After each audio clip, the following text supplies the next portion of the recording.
In this episode, we will discuss meditation or dhyana as propounded by sage Patanjali in his Yoga Sutra.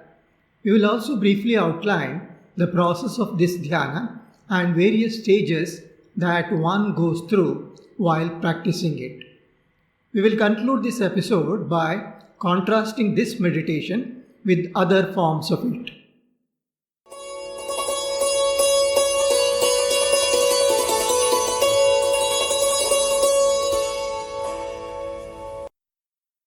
What does Patanjali say about meditation? Patanjali is normally credited with laying out a formal base for yoga or meditation. The meditation talked about by Patanjali seems to be a reframing of early Buddhist meditation practices in the light of Upanishadic meditation and under the strong logical framework of Sankhya. What does Patanjali say about meditation? Before we get deep into the meditation propounded by Patanjali, let us look at some preliminary aspects of yoga as described by Patanjali in his Yoga Sutra. The Yoga Sutra views yoga as a complete process consisting of 8 steps. The first steps, namely yama, niyama, asana, pranayama, pratyahara, are considered to be preparatory steps. Meditation is the main step, which is the 7th. The step 6 or dharana is a precursor to meditation. Step 8 or samadhi is the culminating point of yoga. I will skip details on the first 5 steps which you can read about in my book, The Ultimate Book on Yoga, All That You Want to Know About Yoga. Patanjali starts off his Yoga Sutra by defining yoga. He says, yoga is about restraining the activities of the mind. Yogas chitta vritti nirodha. Now let us see some of these words closely. What is chitta? This is a word used by Buddhists as well as the Vedic people to mean slightly different things. In this context, we can take the word chitta to mean mind. What is chitta vritti? Patanjali talks about 5 different vritti of the mind. We can take them as 5 different activities of the mind. But the mind that we talk about in common parlance is just a subset of the concept of mind talked about by Patanjali. So, when Patanjali talks about restraining the activities of the mind, he is talking about only 5 of them. What are these 5?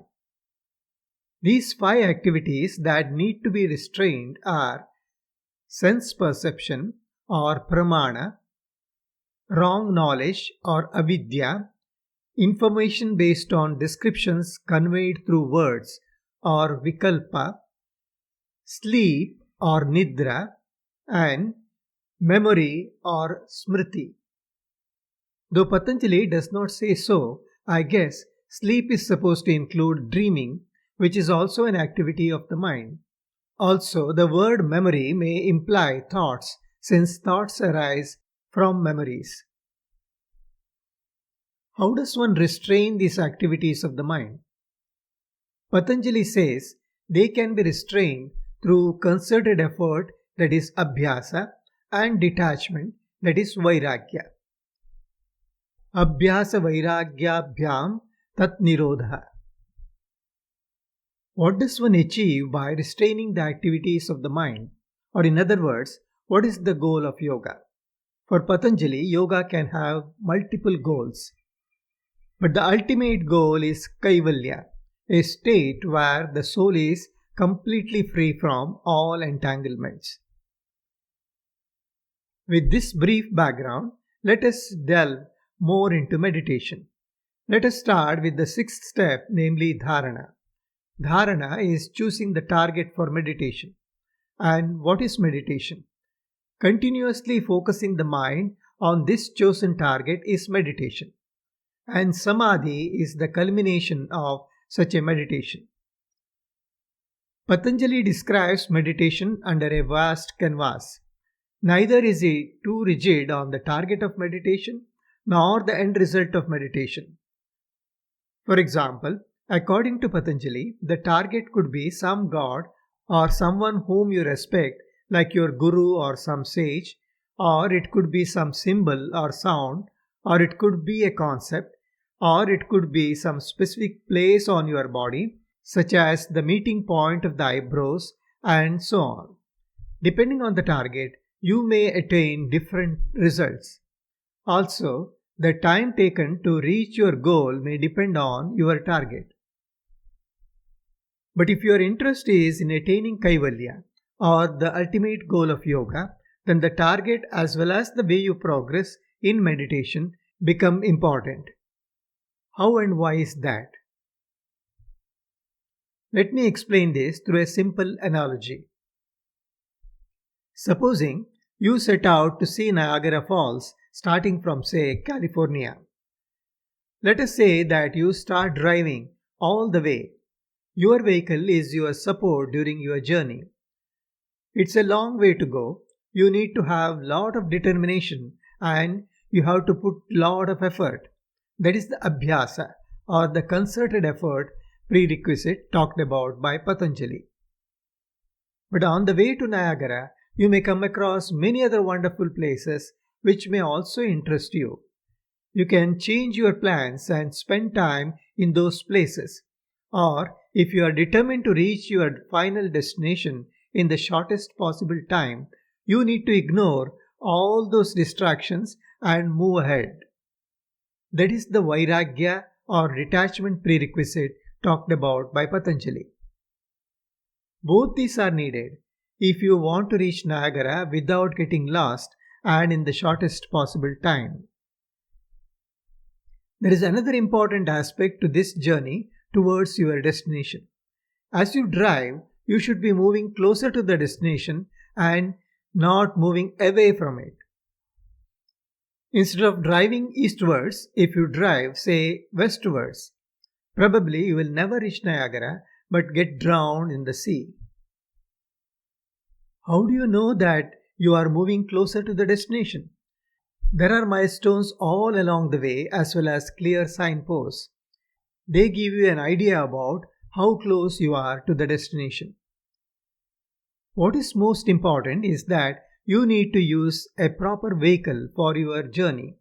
This vehicle should help you in your efforts in reaching the destination in the shortest possible time. Wrong choice of vehicle can create problems in your journey and also delay your progress. How does this example correspond to Patanjali's meditation? Patanjali talks about several destinations for meditation that may not be the ultimate goal but may fetch wonderful results. For example, you may acquire many psychic powers. If you go after them, you will be lost like the traveler who gets distracted from his journey towards Niagara. If you are serious about the ultimate goal, you should ignore all other distractions on the way. Patanjali talks about using the sound Om or Pranava as a good vehicle for your meditation if you are determined to reach the final goal. Why Om? Because that is a vehicle which is least likely to take you astray. This is the dharana for your meditative journey.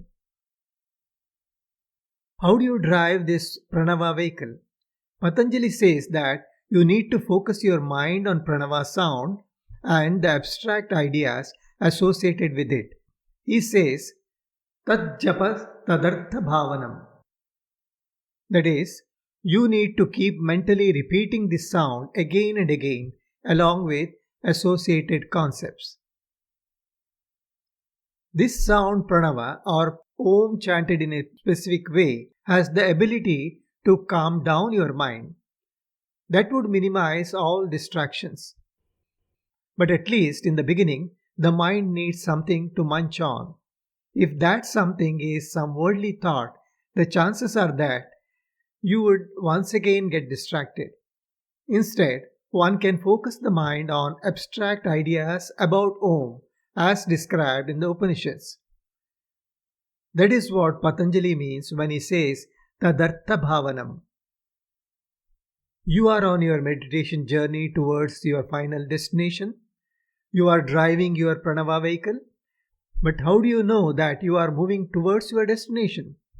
What are the milestones or signposts?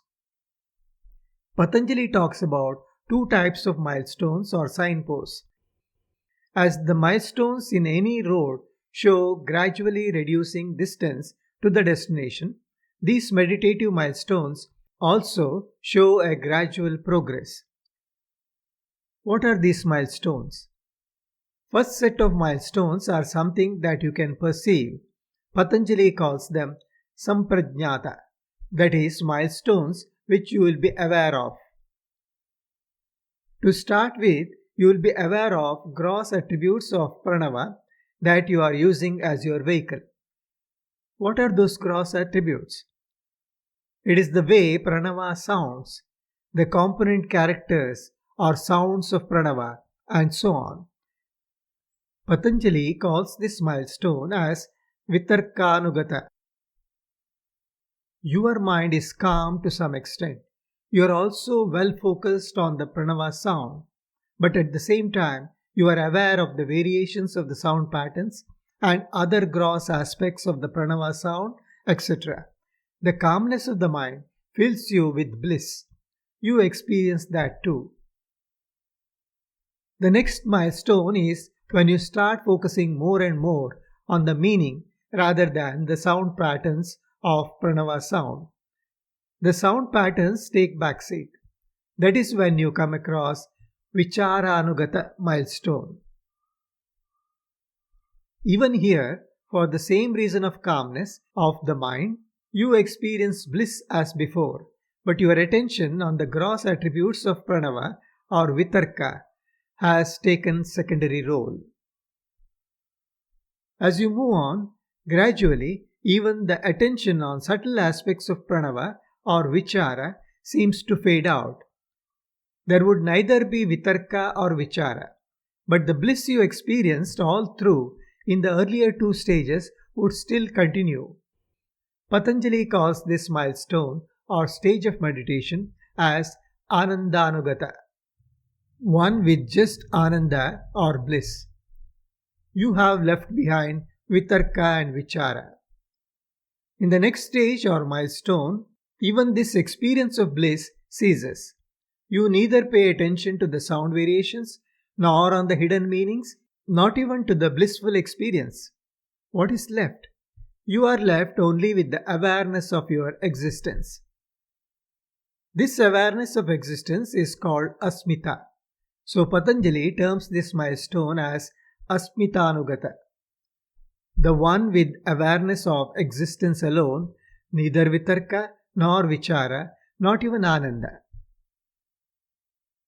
Observe how at each stage the activities of the mind gradually dampen out. That means that you are moving in the right direction and closer to your destination. Also note that all through these stages you are aware of what is happening. You are not sleeping or frozen like a zombie. But unnecessary activities of the mind have been gradually switched off. That is in anticipation of total absorption of the mind in the final destination. From here on, things start moving on their own and you are almost at the destination. Asmitanugata is the last milestone in the domain of awareness. Patanjali calls all these four stages as samprajnata or stages of awareness. What happens next cannot be explained since that is outside awareness or in Patanjali's words, asamprajnata. You keep moving on except that you would have no awareness of what is going on. When you are very close to Niagara, you no longer need any milestone nor any signpost. The ambience of the final destination just draws you towards it. So you keep driving even without worrying much. But how are you sure that something really goes on and you are not just dozing off? Patanjali says that what goes on further is known, that is later, by the side effects it produces. It is going to gradually transform your mind. That result is something that you can experience even after you come out of meditation. But that happens gradually as you pursue your meditation practice. And that is briefly about Patanjali's meditation. I think I will stop here without getting too deep.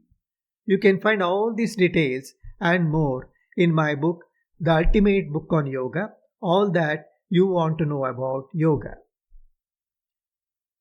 The most crucial observation that one should not miss out is that Patanjali's meditation neither employs forceful mind modulation the way some of the Buddhist meditation methods do, nor it uses any autosuggestions, nor thought control, nor passive observation of the thoughts as employed by many modern meditative techniques.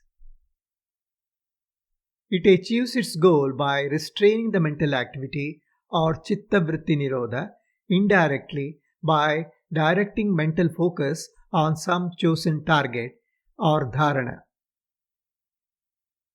In doing that, rest of the thoughts get subsided on their own. But Patanjali does not insist that such a target should be some personified god or Saguna Brahma the way our Swami insists. It could even be a sound such as pranava with associated abstract ideas. So Patanjali's meditation is religion neutral. That makes it very broad based and widely accepted.